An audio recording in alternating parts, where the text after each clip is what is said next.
Dumating ang araw ng Biyernes at naging abala ako pag-aayos sa sahil ko. Ngayon ang meeting ko doon sa boss ng clay company. I need to look presentable lalo na't mukhang makalino at bigating tao ang makakaharap ko. I also tried searching sa internet kung sino ba yung boss ng company at gusto ko din sana na magkaroon ng kahit kaunting background info. Kaso kahit anong hanap ko ata sa mga pwedeng mahanapan ko sa internet ay walang lumalabas na pangalan ng kumpanya nila. Chase, dun mga ako antayin sa lobby mamaya ha. Sigaw ko kay Chase na nasa kusina at kumakain ng tanghalian. 2 p.m. yung lakad namin at 12 p.m. pa lang naman ngayon. Ginugol ko ang buong araw ko bago magbiyernes sa paglibon sa buong bahay at hindi na ako magtataka kung halos ilang beses ako mamangha dahil sa ganda ng designs nito, lalo na sa garden.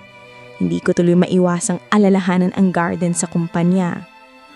Puro kulitan na tatawanan lang din ang nagagawa namin ni Chase at pagluluto. I can say na nakapagpahinga talaga ako. Tumawag din si Papa at kinamusta ang lagay ko dito. Why I can't go with you inside? Rinig kong tanong nito. Umining naman ako habang nakaupo sa sala at kinakakalikot ang cellphone ko. You can't, Chase. Saad ko na lang sa kanya. Pero gusto kong pumasok sa loob. Napailing na lang ako. Ilang beses ko bang sasabihin sa'yo, huwag kang sumigaw habang kumakain ka. Matigas kong saad. Oh, I'm sorry. Wait there, let me finish first. Napailing na lang ulit ako sa kanya. Ilang minuto lang ay naramdaman kong nasa tabi ko na siya. Nauna kasi akong kumain kasi may pinuntahan sa kanina. Di ko alam kung saan. Just call me once something bad happened, okay? Numiti naman ako sa kanya at tumago. Pinipilit niya talaga ng masama ang pakiramdam niya dun sa kumpanya na yun. Samantalang kahapon niya ay todo hingi ako ng tawad sa pagpipitas niya ng bulaklak sa garden ng company. Dahil nakita nung secretary sa tikyod ko. Kahit okay lang naman daw. Napatingala ulit ako sa mataas at matayog na building ng kumpanya. Hindi ata ako masasanay sa taas nito. Nandito na kami ngayon for the meeting. Napaaga lang siguro ako ng ilang minuto. I'm just wearing a simple jeans and white t-shirt na nakatuck in sa jeans ko. I am also wearing a pair of Nike shoes. Simple lang kasi, hindi naman bongga talaga ang gagawin ko ngayon.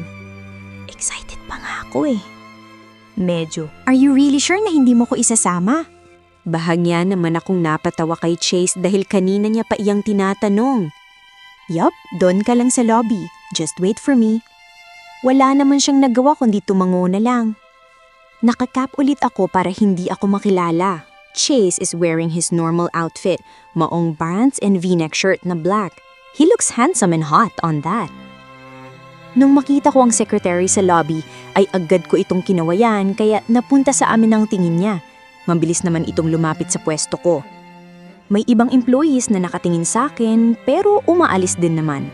Pero karamihan ay kay Chase talaga nakatingin. Tss! Glad you're here, ma'am. Good afternoon. Masiglang bati nito, halatang kami ang inaabangan sa lobby. Bumati na lang ako tabalik at sinenyasahan si Chase na umupo sa couch na nasa lobby at hintay na lang ako. Marahan naman siyang tumango kaya nagsimula na ako maglakad nung igaya na ako ng secretary sa isang private elevator. Nang makapasok kami sa elevator ay napasulyo pa ako kay Chase na nasa akin pa din ang tingin. I just smiled at him and mouthed, "Behave," kaya napangiting napatango naman siya. Sigurado kasing susunod yan dito kapag hindi talaga sinabihan ng paulit-ulit. Nung masarado ang elevator ay pinindot nito ang 56th floor. Ang taas naman ata kung naaandun yung office nung boss niya. Is your boss already here, miss? Hindi ko pa pala alam pangalan niya. I'm Annalyn, ma'am. Pagpapakilala naman nito. And yes, he's already here po. He arrived this morning. Dugtong naman nito. Oh, okay. Nakingiting saad ko sa kanya. Naging tahimik kami at sa loob ng ilang minuto ng paghihintay ay tumunog na din ang elevator hudyat na nasa tamang palapag na kami. Bumukas ang elevator at humakbang ako palabas pero agad akong napahinto nang bigla akong nakaramdam ng lamig at kaba. Napahigpit tuloy ang hawak ko sa maliit na shoulder bag na dala ko. This way po, ma'am. Pag-aayas sa akin ni Annalyn nang mapansing napatigil ako sa paglalakad. Napalunok naman ako at tumanggo. Why am I feeling so nervous at the same time? Are you okay, ma'am?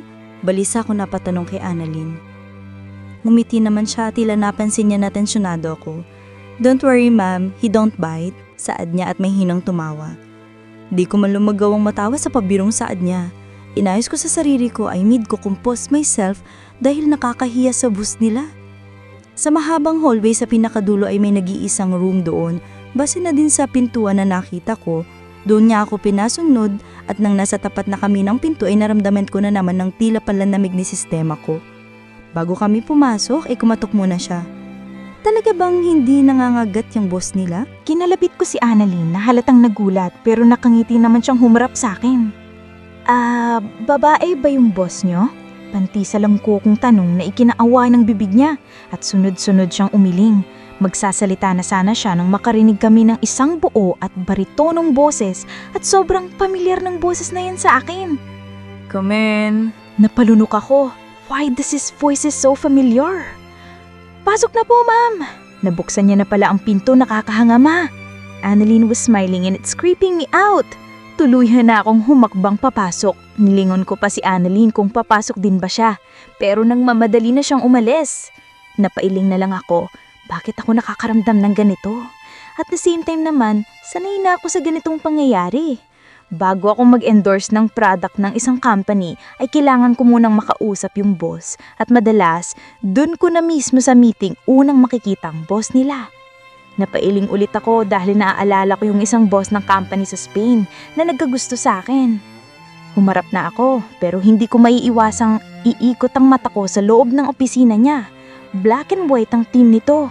At may isang sala sa gilid at isang malaking bookshelf na sobrang daming libro.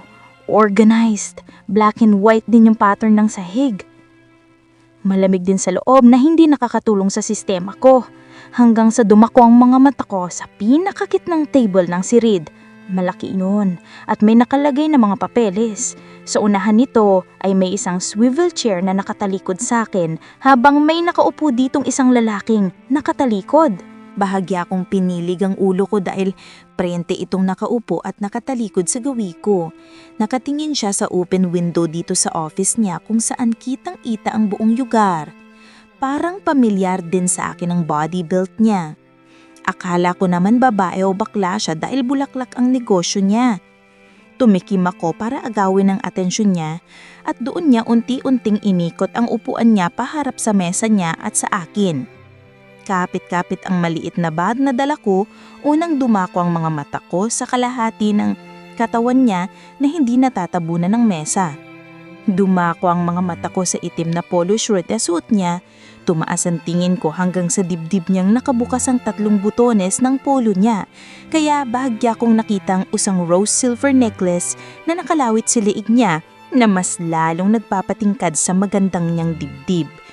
Lumipat ang mga mata ko sa isang kamay niya na nasa labi niyang nagdulumikot. Napalunok ako at hiniwas doon ang tingin. Hinanap ko ang isang kamay niya at nakita ko itong prenteng tumatapik-tapik sa mesa ang mahahabang mga daliri niya. Tila nag-slow ang utak ko sa tunog na nililikha niyon.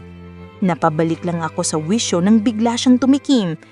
Agad-agad akong napaayos at diretsyong tumingin sa mukha niya na sana ay hindi ko na lang ginawa.